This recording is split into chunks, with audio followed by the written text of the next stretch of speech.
आझाद मैदान मुंबई येथे पार पडलेल्या महायुतीच्या शपथग्रहण सोहळ्याला भंडारा जिल्ह्यातील भारतीय जनता पक्षाच्या पदाधिकाऱ्यांनी हजेरी लावली.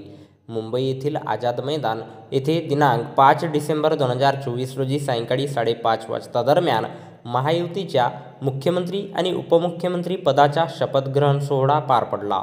यावेळी पंतप्रधान नरेंद्र मोदी, गृहमंत्री अमित शहा, भारतीय जनता पक्षाचे राष्ट्रीय अध्यक्ष जे.पी. नड्डा, केंद्रीय मंत्री नितीन गडकरी, शिवराज सिंग चौहान, राजनाथ सिंह, महाराष्ट्राचे भारतीय जनता पक्षाचे प्रदेशाध्यक्ष चंद्रशेखर बावनकुळे आणि इतर राज्याचे मुख्यमंत्री, महायुतीचे सर्व आमदार आणि सर्व मान्यवरांच्या प्रमुख उपस्थितीमध्ये महाराष्ट्र राज्याच्या मुख्यमंत्री पदाची शपथ देवेंद्र फडणवीस यांनी घेतली, तर उपमुख्यमंत्री म्हणून एकनाथ शिंदे, अजित पवार यांनी शपथ घेतली. याप्रसंगी भंडारा जिल्ह्यातील भारतीय जनता पक्षाचे तुमसर मोहाडी विधानसभा प्रमुख इंजिनियर प्रदीप पडोळे, भारतीय जनता पक्षाचे भंडारा जिल्हाध्यक्ष प्रकाश बाळबुधे तसेच तुमसर मोहाडी विधानसभा क्षेत्रातील आणि भंडारा जिल्ह्यातील प्रमुख पदाधिकारी या शपथग्रहण सोहळ्यामध्ये प्रामुख्याने उपस्थित होते.